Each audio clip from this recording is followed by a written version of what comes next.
everyone in the world. And let's talk about South Africa. Yeah.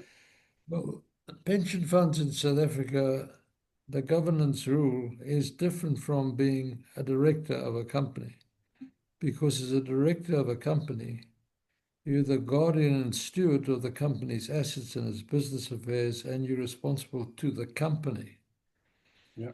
When you are a trustee of a pension fund, you are responsible to the beneficiaries of the pension fund.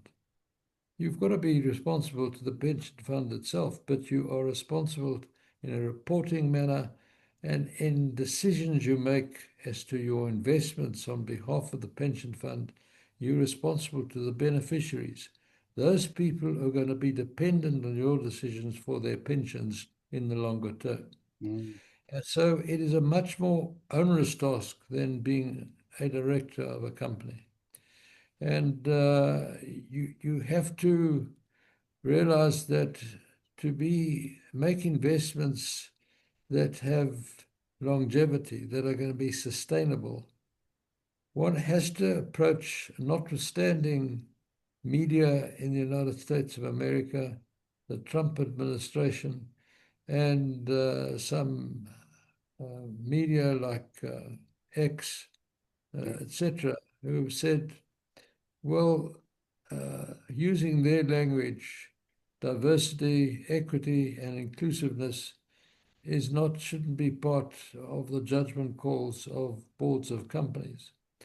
And that investment should not be made on the basis that a company has taken account of how its activities in producing its product has in fact impacted on the economy, society, and the environment, being the three critical elements for sustainable development. Mm. Now, what beneficiaries of pension funds want is sustainable investments, because they might be contributing now but retiring in 25 or 30 years' time. So Yeah. it's no good investing in a company that is making short-term profits, but being subsidized by society and the environment and has no longevity, 5, 6 years, and it goes into liquidation, for example. Sure. So you will see it's a much more onerous task than a director. And consequently, it's always, I think, timeless to point out that the duties of the trustees of a pension fund are very onerous, Mm. that they've got to make decisions in the long-term best interest of the beneficiaries. And that means investing in companies that have a business model and strategies that have taken account of the three pillars for sustainable development, namely the economy, society, and the environment. So I'm saying, notwithstanding that some parts of the globe, for example, the Trump administration in the US, saying, forget about DEI, as they call it, which is the same as our question of inclusivity, is ignoring a fact. Mm. And the fact is that a business is at the junction of the economy, society, and the environment. And you cannot escape that fact. I mean, for example, when there was the pandemic, it had a huge impact on the value of companies, Yeah. just as an example. So socially, it's critical, and environmentally, the question of making profits at any cost, even though it was a cost to society and the environment through the 20th century, resulted in a degraded planet. And we can just look around our planets and see how they've been degraded, and biodiversity, nature, has been disturbed. So it is an onerous task, and it's time to have this floating conference to make people aware of the obligations of a trustee. Beautiful. Thank you very much, Prof.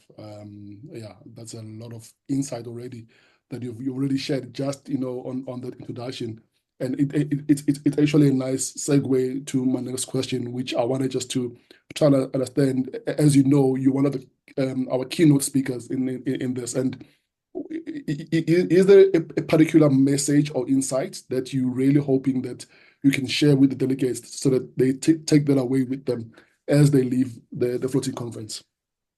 Yes.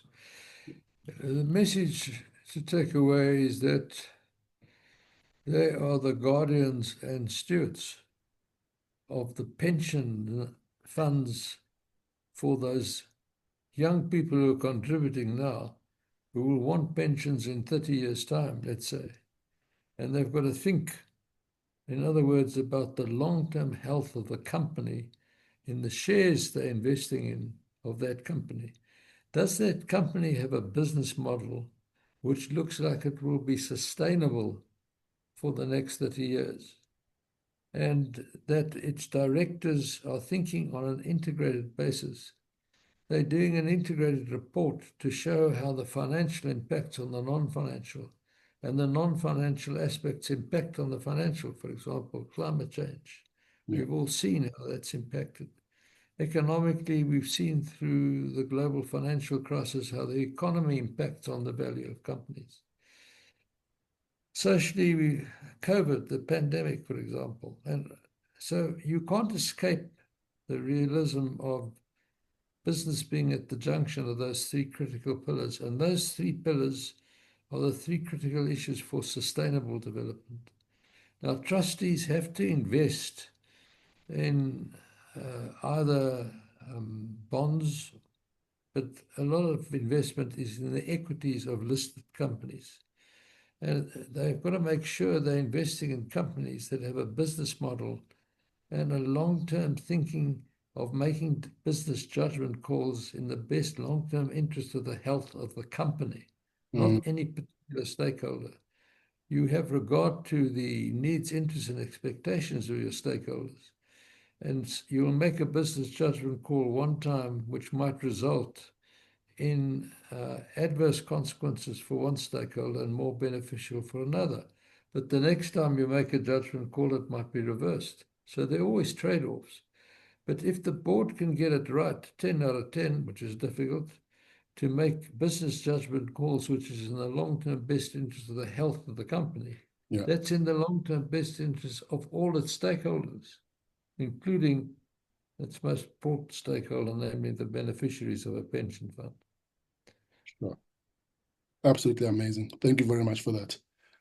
And so what we've seen a lot in terms of the first time when we announced this conference, there's been a lot of excitement that has come through from different stakeholders. Others are just happy that you have a conference where they can just enjoy themselves in terms of the entertainment, but also they have let the people like you are going to come through and become speakers. So that really excites them. Others are coming there to really be able to network with other industry people there. In terms of yourself, then, Prof, if I were to ask you then, what excites you about being part of this summit, and why should leaders not miss it? Well, leaders should not miss it because it's educative.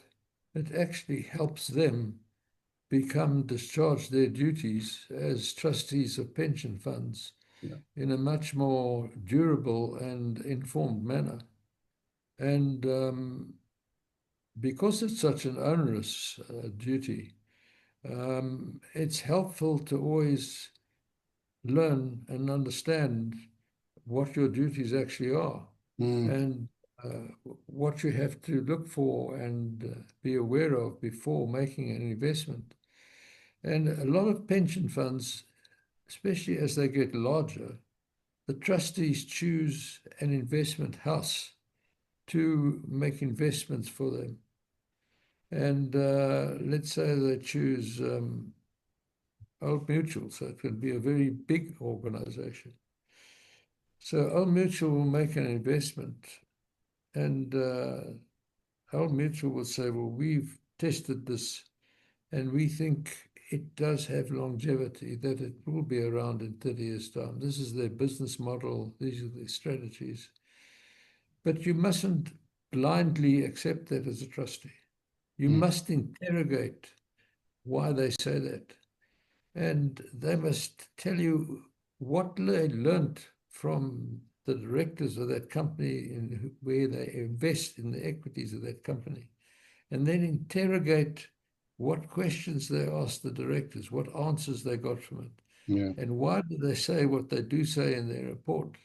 Because usually it's conclusions of fact. Get the facts and see if the conclusions they've drawn in the report to you is correct. So one of the duties of a trustee, if they do have an investment house, because sometimes families appoint trustees or family members who are not skilled in investment. Mm. And as the pension fund grows in value, um, they say, well, they better get an investment house to be their investor. But you can't blindly accept that and just rubber stamp it. You've got to interrogate those investments being made. That's your duty, and you just can't shirk that responsibility. A lot of people also give the administration of a pension fund to organized institutions such as Sanlam, for example. So they can have Sanlam administering the pension fund. So they have Old Mutual as their investment arm. So now you have delegated your duties and responsibilities to two well-known institutions. But you can delegate, but you cannot abdicate your responsibility. Wow. So as a trustee, you've got to interrogate what Sanlam does in administering it, because it's become too onerous for the 4 trustees to do it, let's say. And you've got to interrogate what Al Mutual has done in the investment. So notwithstanding your delegation to people of expertise, with expertise, you've got to interrogate what they're doing and what their advice is, just not blindly accept it. Because, as I said, trustees have got to be aware they can delegate, but they cannot abdicate the responsibility. If something goes wrong with that investment, then it turns out to be a bad investment for whatever reason. The persons who will be liable is not Old Mutual. It will be the 4 trustees. Mm. Because, as I said, they've got to remember they can delegate, but they can't abdicate their responsibilities. Beautiful, beautiful. I love that, Prof. I think that's just definitely also a message that I want to be able to share with all the people that are going to come in through to the conference. Prof, it's been great having you for this time. Really appreciate your time and can't wait to be part of the delegation who's going to hear you at the conference. Okay, thank you very much. Thank you, Prof. Bye-bye. Bye. Cheers.